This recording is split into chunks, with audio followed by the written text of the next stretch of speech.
वंदो ज्ञानानंद कर नैन चंद गुण कंद, माधव वंदित विमल पद पुण्य पयो निधि नंद। दोष दहन गुण गहन घन, हरि करि हरि अरिहंत। स्वानुभूत रमणी रमन, जगनायक जयवंत। सिद्ध शुद्ध साधित सहज, स्वरस सुधार सिधार। समय सार शिव सर्वगत, नमत हो सुख का। जैनी वाणी विविध विधि, वर्णत विश्व प्रमाण। स्यात् पद मुद्रित अहित हर, करहु सकल कल्याण। मैं नमो नगन जैन जन, ज्ञान ध्यान धन लीन। मैन मान बिन दान धन, ऐन हीन तन छीन। यह विधि मंगल करन ते, सब विधि मंगल होत। होत उदंगल दूर सब, तम जो भानु जो। होत उदंगल दूरी सब, तम जो भानु जो। गुलिस्तान विषय के आधार से चर्चा चल रही है और आज हमारा दूसरा गुलिस्तान प्रारंभ होने वाला है, जिस गुलिस्तान का नाम है सासादन सम्यक। आइए प्रारंभ करते हैं दूसरा गुलिस्तान। सबसे पहले कुछ ऐसी बातें हैं जो हम आपसे कर लें कि ये दूसरे गुलिस्तान इसको यहाँ पर क्यों रखा, इस प्रकार की कुछ चर्चा है। हाँ, सबसे पहले यहाँ पर एक प्रश्न खड़ा होता है कि इस दूसरे गुलिस्तान में यदि जीव पहले गुलिस्तान से दूसरे में नहीं जाता, ध्यान रखिएगा, पहले गुलिस्तान में यदि जीव दूसरे गुलिस्तान में नहीं जाता तो यहाँ पर इस गुलिस्तान को दूसरे गुलिस्तान पर क्यों रखा। जब जीव दूसरे गुलिस्तान में जाता ही नहीं है पहले से, तो दूसरे पर रखने का क्या मतलब निकलता है। बहुत बड़ा प्रश्न है, सभी को जिज्ञासा इसमें होगी। देखिए इसमें ऐसा है, कहीं भी आप देखेंगे इतना एकमात्र अंतर दिखाई देता है कि पहले गुलिस्तान से अधिक शुद्धता बढ़ जाने के कारण, क्या कहा, पहले गुलिस्तान से अधिक शुद्धता बढ़ जाने के कारण, या जिस गुलिस्तान में पहले गुलिस्तान से जिसमें अधिक शुद्धता होती है उसको हम दूसरे पर रखते हैं। तो वैसा यहाँ पर बताया है कि ये सासादन सम्यक जो गुलिस्तान है, इस गुलिस्तान में पहले गुलिस्तान से अधिक शुद्धता होती है, इसलिए इस गुलिस्तान को दूसरे नंबर पर रखा गया है। ठीक है, इसलिए यहाँ पर दूसरे नंबर पर रखने की इसको बात आई है, ध्यान रखने की बात। अब देखिए, अब यहाँ पर हम अपने दूसरे गुलिस्तान प्रारंभ करते हैं। आइए, सासादन सम्यक तो गुलिस्तान। ठीक है, अब यहाँ पर हमको चर्चा प्रारंभ करनी है। सबसे पहले हम देखेंगे गुलिस्तान का परिचय। ठीक है, गुलिस्तान का परिचय क्या होता है, ये जो गुलिस्तान है इसका क्या परिचय है, इसकी चर्चा यहाँ से हम करेंगे पहले, फिर हम उसका सामान्य अर्थ देखेंगे। ठीक है, आइए फिर हम सब बात करेंगे। सबसे पहले यहाँ पर कह रहे हैं गुलिस्तान का परिचय। दूसरे गुलिस्तान का नाम शासन अथवा सासादन सम्यक तो है।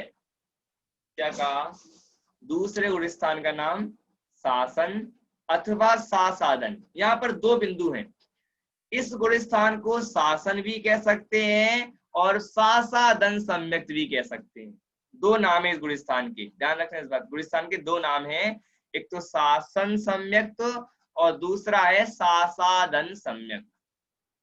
ठीक है, अब देखिए फिर आगे क्या कहा, यह गुलिस्तान औपशमिक सम्यक से नीचे गिरते समय पतन काल में होता है।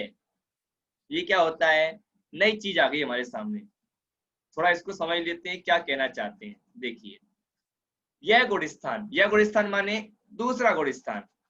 ठीक है, दूसरे गुलिस्तान में औपशमिक सम्यक्त से, किस सम्यक्त से, औपशमिक सम्यक्त से नीचे गिरते समय, औपशमिक सम्यक्त, ध्यान रखना। सबसे पहले मेरा आप लोगों से प्रश्न है, बताइए औपशमिक सम्यक्त तो किस किस गुणस्थान में होता है, या कौन से गुणस्थान से कौन से गुणस्थान तक होता है, बताइए। औपशमिक सम्यक्त किस गुणस्थान से किस गुणस्थान तक हो सकता है? चलिए, चौथे गुणस्थान से 11वें गुणस्थान तक जो होता है उसे कहते हैं औपशमिक सम्यक्त। क्या कहा? चौथे गुणस्थान से 11वें गुणस्थान तक ये होता है औपशमिक सम्यक्त। अब यहाँ पर कह रहे हैं, सबसे पहले हमको देखना है औपशमिक सम्यक्त क्या होता है। औपशमिक सम्यक्त के दो भेद होते हैं, एक तो प्रथमोपशम, दूसरा द्वितीयोपशम। क्या होते हैं? पहला होता है प्रथमोपशम, दूसरा कहलाता है द्वितीयोपशम। ठीक है, अब ये प्रथमोपशम क्या होता है, द्वितीयोपशम क्या होता है, इसकी एक डेफिनेशन देख लेते हैं।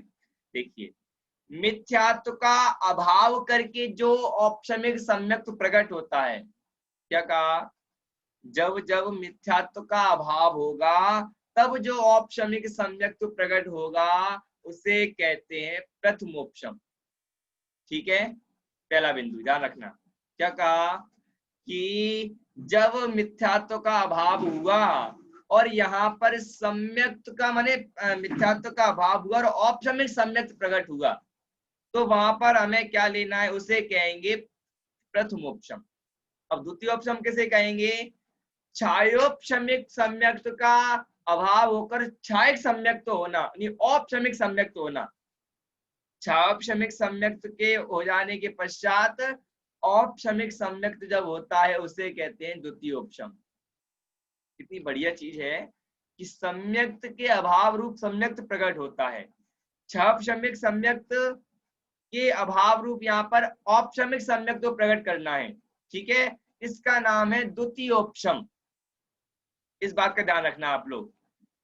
प्रथमोपशम वह कहलाता है जब मिथ्यात्व का अभाव होता है, तब जो औपशमिक सम्यक्त प्रकट होता है वो कहलाता है प्रथमोपशम सम्यक्त, और छायोपशमिक सम्यक्त के अभाव पूर्वक जो औपशमिक सम्यक्त होता है उसे कहते हैं द्वितीयोपशम सम्यक्त।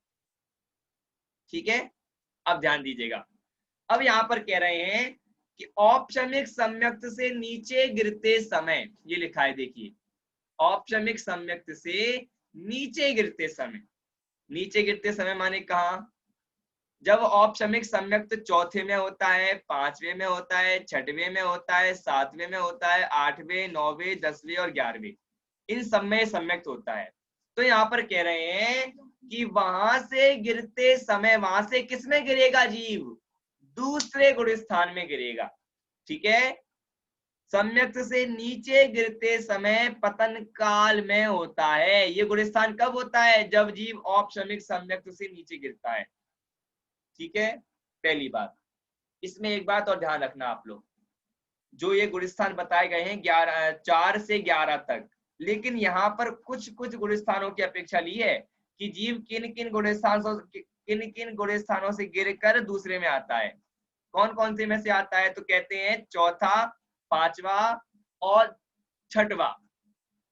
ठीक है, चौथा, पांचवा और छठवा, इन तीन गुणस्थानों से, माने इन तीन औपशमिक सम्यक गुणस्थानों से गिरकर ही जीव दूसरे में आता है। और जो बाकी बचे उनमें से क्यों नहीं आता है, तो इसकी चर्चा अपनी आगे आएगी। लेकिन यहाँ पर इतना जानना कि जो जो गुणस्थान बताए 4, 5, 6, इन तीन गुणस्थानों से जब जीव गिरता है तब गिरता कैसे है, ये भी बहुत बड़ा प्रश्न खड़ा होता है कि जीव गिरता कैसे है। तो कहते हैं अनंतानुबंधी जो कसाय है उसमें से यदि एक भी कसाय का उदय आ जाए, एक भी कषाय, क्रोध का, मान का, माया, लोभ, किसी भी कसाय का उदय आ जाए तो जीव सीधा दूसरे गुणस्थान में आकर गिरता है। ठीक है, गिरते समय पतन काल में, पतन का अर्थ होता है गिरना। ठीक है, पतन का अर्थ होता है गिरना। तो जब औपशमिक सम्यक्त होता है जीव को, तब जीव के यदि जो भाव बिगड़ जाते हैं, किसी भी कसाय का उदय आ जाता है और उदय काल में जब जीव नीचे गिरता है तो सीधा दूसरे गुण स्थान में आकर गिरता है। ठीक है, इतना क्लियर है? अब देखिए, अब हमको इसमें आगे बढ़ना है। अब यहाँ पर कहना है इसका सामान्य अर्थ। अभी देखिए, अभी समझ लीजिए, अभी इसमें ज्यादा आप लोग दिमाग में लगाएगा, ठीक है? अभी देखिए, अब इसका सामान्य अर्थ देखना है हमको। सामान्य अर्थ में सबसे पहला स प्लस असन, सबसे पहले नाम आया था ना, नाम शासन, तो सबसे पहले अपन देखेंगे शासन का क्या अर्थ है।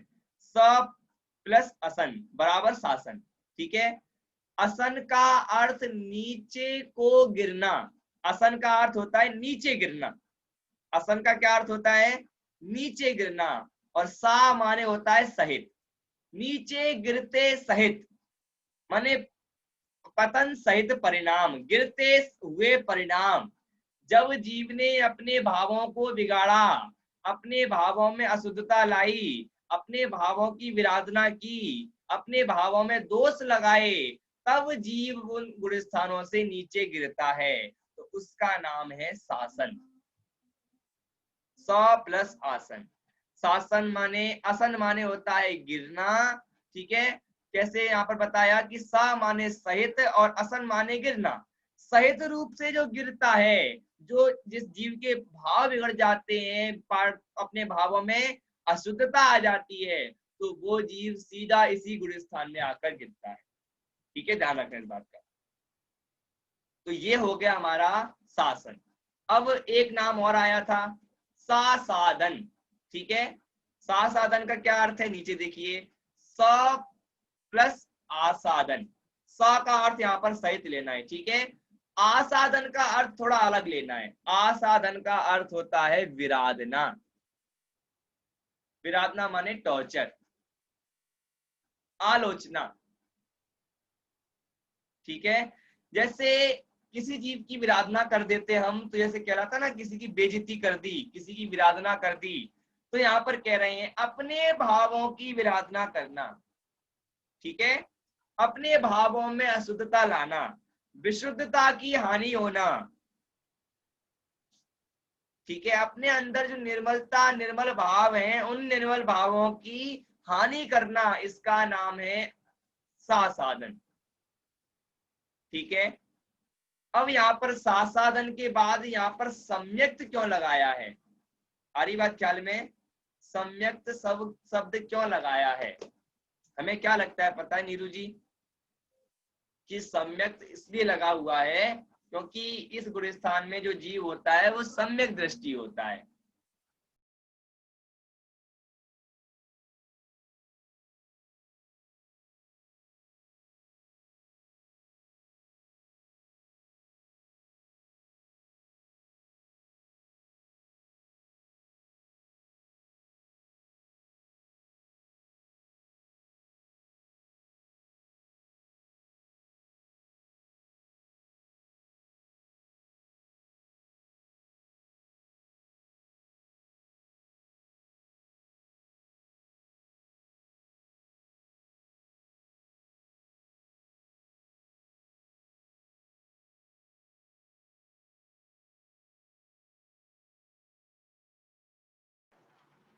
ठीक है, इतना क्लियर हुआ?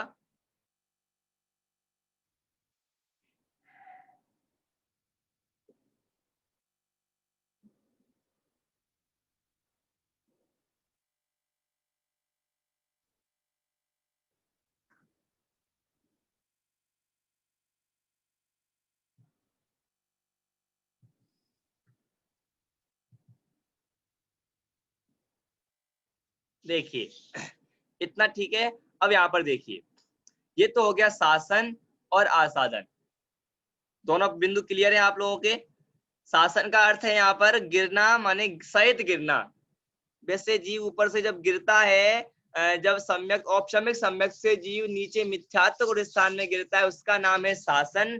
और यदि आसाधन कहेंगे तो आसाधन किसको कहेंगे? अपने स्वरूप, अपने भावों की विराधना करना, इसका नाम है आसाधन। ठीक है, इतना क्लियर है पूनम जी? हाँ, चलिए अब यहाँ पर देखिए, हमने एक बिंदु उठाया था अभी कि इनके बीच में सम्यक्त शब्द क्यों लगाया गया है ना? सम्यक्त शब्द क्यों लगाया है? देखिए, सम्यक्त शब्द लगाने का कारण है, हमें क्या लगता है भारती दमो, कि सम्यक्त इसलिए लगा हुआ है कि जीव सम्यक दृष्टि होगा इसमें। क्या कहा? जीव सम्यक दृष्टि होगा, लेकिन ऐसा नहीं है, ध्यान रखना।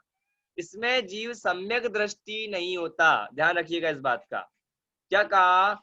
इसमें सम्यक्त शब्द इसलिए लगाया गया है क्योंकि जीव सम्यक्त से गिरता है, इसलिए सम्यक्त सूचक लगा दिया। इसमें जीव सम्यक्त से गिरा है, इसलिए सम्यक्त शब्द लगाया है। ठीक है, सम्यक्त शब्द लगाने का क्या कारण है?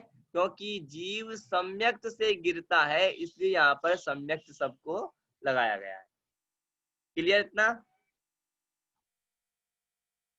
हाँ, अब देखिए,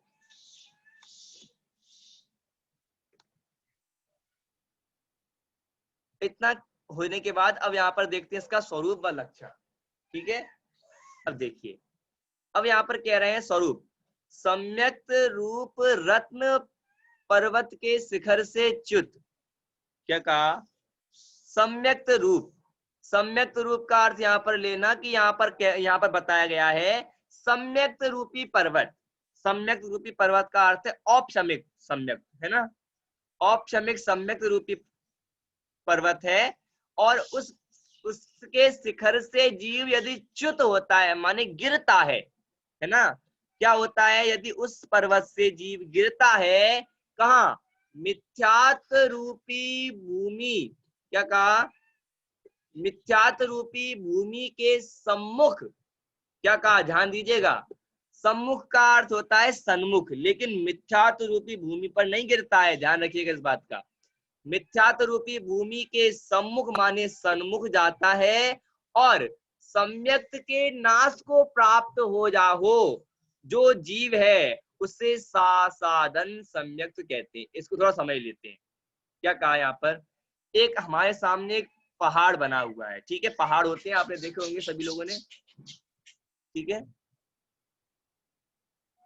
मेरी आवाज स्पष्ट आ रही है आप लोगों को? हाँ, देखिए, जैसे यहाँ पर बताते हैं, जैसे पहाड़ हो, अब हमने मान लिया जो पहाड़ है उसका, पहाड़ का नाम है औपशमिक सम्यक्त, है ना? बना के चलिए, अभी हम आपके सामने लेकर भी आएंगे साक्षात पहाड़, है ना? अभी देख लेते हैं। अभी माने यहाँ पर कह रहे हैं पहाड़, एक पहाड़ है, उस पहाड़ का नाम है औपशमिक सम्यक्त। ऊपर जीव बैठा हुआ है, खड़ा हुआ है, वो जीव नीचे गिरा, उसके भावों में अशुद्धता आई, अनंतानुबंधी किसी कसाय का उदय आ गया, क्रोध मान माया लोभ, तो क्या हुआ? जीव वहां से नीचे गिरा। क्या कहा? जीव वहां से नीचे गिरा मिथ्यात्व के सम्मुख, माने पहले गुण स्थान से दूसरे गुण स्थान के सन्मुख पहुंचा। पहले गुण स्थान पर नहीं गिरता है, ध्यान रखना, पहले गुण स्थान से ऊपर और ऊपर से बीच में, तो बीच में जो जीव रह जाता है उसको हम कहते हैं साधन सम्यक। ठीक है, अब देखिए व्याख्या बिंदु देखकर हम देखते हैं पहाड़ कैसा होता है। व्याख्या बिंदु में क्या क्या आया? अभी बिंदुओं में हमारे उदाहरण आया था सम्यक्त रूपी शिखर रूपी पर्वत और मिथ्यात्व रूपी भूमि, ठीक है? और सम्यक्त का नाश होता है, तीन चीज होती है यहाँ पर। सबसे पहली तो यहाँ पर बताया पर्वत, उसका नाम, फिर उसका मिथ्यात्व रूपी भूमि उसके सन्मुख जाता है, और उसके बाद सम्यक्त का नाश हो जाता है। अब क्या होता है देखिए, ध्यान दीजिएगा। हाँ देखिए, अभी आप लोगों के सामने साक्षात पर्वत आएगा, देखिए। हाँ, दिख गया सभी को पर्वत? अच्छा लग रहा है?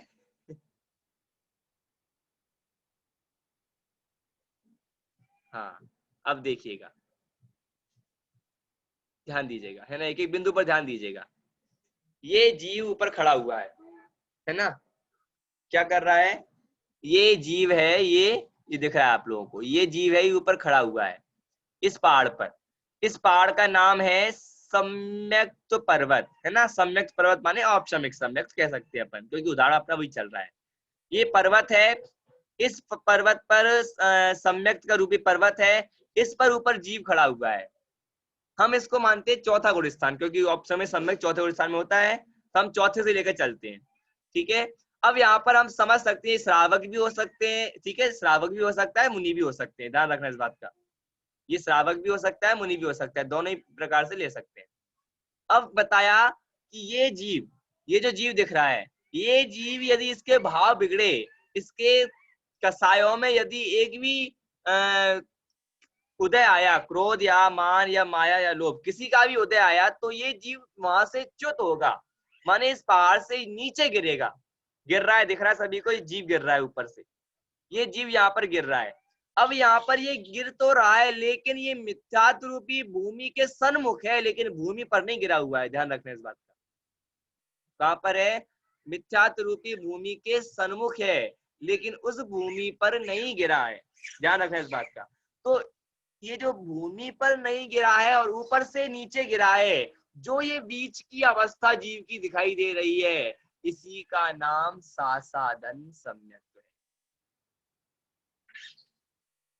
ठीक है, क्लियर है?